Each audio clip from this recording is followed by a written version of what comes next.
Chapter 4. Pre-teen and early teen years. In spite of poor economic conditions during my formative years and lack of food and other needed goods, we still had some good times at home. We didn't have radios and TV hadn't yet been invented, so we had to make our own entertainment. We sang a lot and told stories in the evening after supper. School homework and chores around the house had to be completed, and there was plenty to do. Each of us were assigned chores at an early age, and there was never any bickering about who was to do what. We didn't know that we were supposed to rant and rave and stall as long as we could before getting into our chores. So we went right ahead and did our work without having to be reminded by our parents. I helped Papa. I usually helped Papa since he only had one leg. We had the outside chores such as feeding the animals when we had horses and cows. I did most of the milking and cleaning of the stalls. Remember, we couldn't keep all the milk for ourselves. The government took most of it for tax purposes. I seemed to be more suited for outside work than the other girls, and it was the type of work I liked best. The other girls liked inside work and helped Mama with the inside chores. After all our work was done, then we could play.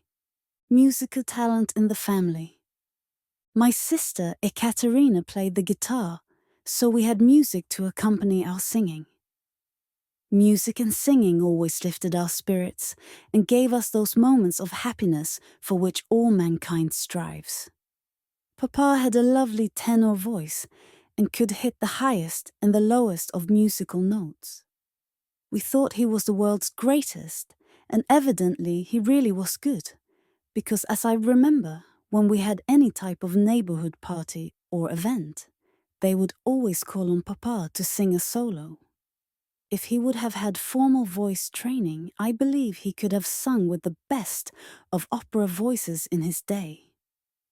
Our daughter, Norma Jean Deanie Robinson, has a beautiful natural voice, which we believe was inherited from Papa.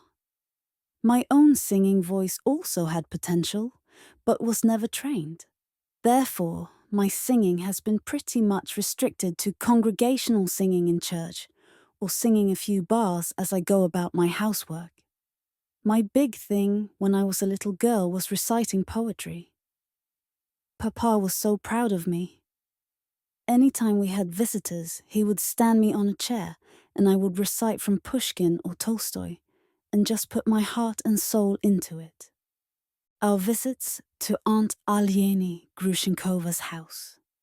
One of the great delights in our young lives was our visits to Aunt Aleni Grusinkov's house. There was a giant swing at her house, and we sure did love to swing. Also, hopscotch was one of our big games. Russian children are pretty much the same as American children or other children around the world. I have since traveled to many nations and they all have their games of hopscotch enjoyed by their children. I well remember our uncle Fodoshia Kaidesh, who lived about 2 houses down from Aunt Aleni. He was always figuring out how to make something. He made an oil press for sunflower seeds, which worked just great. He made a spinning wheel and loom to convert flax to cloth. There was almost nothing that he couldn't figure out. This was in spite of the fact that he had no formal education. Sister Anna passed away. Well, it seems that good times are often interrupted by bad times, and as if the communist tax collectors were not enough trouble, additional gloom came knocking at our door. Our sister Anna, who had always been sickly, was by now about 17 and had gone out to the garden one spring morning and after tiring from work, laid down on the cool ground for a short rest. She fell asleep and lay too long, and this resulted in pneumonia, which eventually took her life. This was a sad day for all of the family. My grandfather Ignat Saffronov had passed away the previous year. That had been such a sad experience, and now death had overcome our dearly beloved sister Anna. As if this wasn't enough, Our dear grandmother Agafia Saffronova passed away the following spring, on the 8th of May 1935. I remember that I was 11 years old when she died, and my parents always sheltered us from as much grief as possible, so the younger children didn't even attend the funeral of my grandmother. I remember how faithful my older sister Maria was to care for our grandmother before her death. Maria would bath her deceased leg, which would crack open, and blood and infection would ooze out. I was younger and couldn't stand to even be around as my sister patiently bathed and bandaged her. This same sister, Maria, was to later go on to become a medical doctor and surgeon. No religious ceremonies at funerals. There were no religious ceremonies at these funerals, since all religion was being suppressed, and all the churches had been closed previously. Therefore, each family had to bury their own dead. Usually, close friends and relatives would help out, so as to relieve the burden on the immediate family. Someone had to dig the grave and build the coffin. Coffins were made from plain unpainted wood, and how well they were made depended upon the carpentry skills of the builder. Normally, they were not much more than plain unpainted boxes. One of our most memorable neighbors was a Jewish family.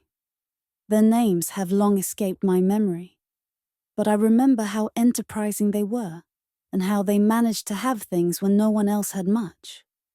The husband would cut ice blocks from the river in the winter and bury them in a straw-lined hole so that they would have ice to use the year around.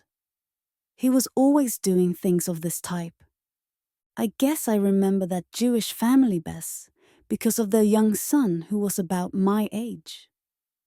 We played together and fought often. I remember that he called my father a name, which meant peg-leg or something like that, just to get me riled up.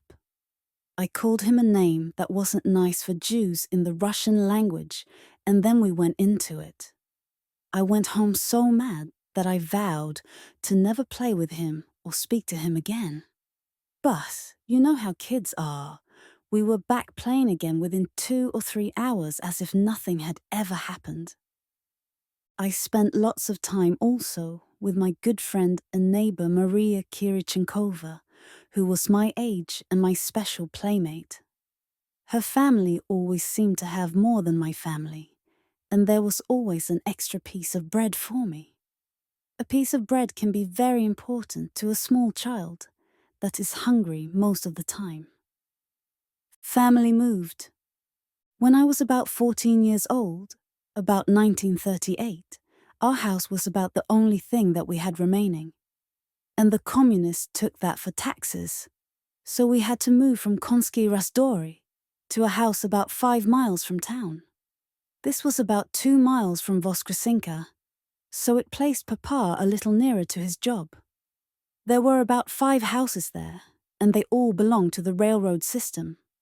Papa was in charge of supplying water for these houses and the railroad workers, so they allowed him to have a wagon and 2 horses and keep them at our place. He made at least 1 water haul each day. I remember one of those old horses very well. He bit me once and tried to bite and kick me at other times. He was really mean, and I don't know if I can ever forgive him. He always tried to intimidate me, much like a big bully. He would try to block my way and would try to hem me into a corner. I got to a point where I was beginning to think he just didn't like me. Sister Maria accepted for medical college. Maria was by this time 18 years old and had been accepted for medical college, so she was in school about 200 miles from where we lived. She was so brilliant and was eager to become a doctor, which of course she did, and we will mention this later in the story. Ekatarina was also brilliant, but was so tall for her age that she was embarrassed to go to school with children her own age. Even though she was so beautiful that I didn't want her tagging along with me when I went out. because I was worried that my boyfriends would pay more attention to her than to me. Therefore, she had dropped out of school completely. This left only me to walk to school by myself. It was so far back into Konsky Rasdori, where the school was located, that I would begin my walk long before daylight, especially during the winter months. And then after school, I would take the long walk back home again. I was thankful that this only lasted for 1 year until I finished my first 7 years of school. The next year, I roomed with 2 or 3 other girls in Voskresenka and entered a technical school to study secretarial work. I completed this course since it was for only 1 year. But what was to come proved to be a permanent interruption to any further formal education, much to my sorrow, because I really loved school. I made excellent grades, participated in drama plays, recited poetry, etc. Oh, and I would finish my homework before anything else. After that, I was available for my share of the chores and other events which had to be done before we could have free time for the remainder of the evening.